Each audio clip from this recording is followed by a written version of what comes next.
இன்றைய நற்செய்தி புனித மத்தேயு எழுதிய நற்செய்தியிலிருந்து வாசகம். அதிகாரம் 3, இறைவார்த்தைகள் 1 முதல் 12 முடிய. அக்காலத்தில் திருமுழுக்கு யோவான் யூதேயாவின் பாலை நிலத்திற்கு வந்து, மனம் மாறுங்கள், ஏனெனில் விண்ணரசு நெருங்கி வந்துவிட்டது என்று பறைசாற்றி வந்தார்.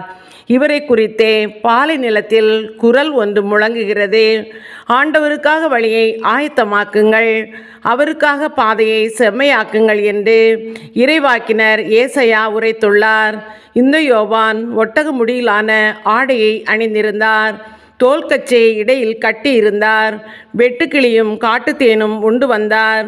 எருசலேமிலும் யூதேயா முழுவதிலும் யோர்தான் ஆற்றை அடுத்துள்ள பகுதிகளிலும் இருந்து வந்தவர்கள் அவரிடம் சென்றார்கள். அவர்கள் தங்கள் பாவங்களை அறிக்கையிட்டு யோர்தான் ஆற்றில் அவரிடம் திருமுழுக்கு பெற்று வந்தார். பரிசேயர் சதுசேயருள் பலர் தம்மிடம் திருமுழுக்கு பெற வருவதைக் கண்டு அவர் அவர்களை நோக்கி, விரியன் பாம்பு குட்டிகளே, வரப்போகும் சினத்திலிருந்து தப்பிக்க இயலும் என உங்களிடம் சொன்னவர் யார்? நீங்கள் மனமாறியவர்கள் என்பதை அதற்கேற்ற செயல்களால் காட்டுங்கள். ஆபிரகாம் எங்களுக்கு தந்தை என உங்களிடையே சொல்லி பெருமை கொள்ள வேண்டாம். இக்கற்களில் இருந்தும் ஆபிரகாமுக்கு பிள்ளைகளை தோன்ற செய்ய கடவுள் வல்லவர் என உங்களுக்கு சொல்கிறேன். ஏற்கனவே மரங்களின் வேரருகே கோடாரி வைத்தாயிற்று. நற்கனி தராத மரங்கள் எல்லாம் வெட்டப்பட்டு தீயில் போடப்படும். நீங்கள் மனம் மாறுவதற்காக நான் தண்ணீரால் திருமுழுக்கு கொடுக்கிறேன்.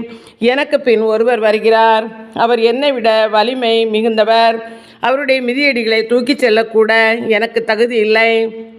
அவர் தூய ஆவி என்னும் நெருப்பால் உங்களுக்கு திருமுழுக்கு கொடுப்பார். அவர் சுளகை தம் கையில் கொண்டு கோதுமையும் பதரையும் பிரித்தெடுப்பார். தம் கோதுமையை களஞ்சியத்தில் சேர்ப்பார், ஆனால் பதரை அணையா நெருப்பிலிட்டு சுட்டரிப்பார் என்றார். இது கிறிஸ்துவின் நற்செய்தி. கிறிஸ்துவே உமக்கு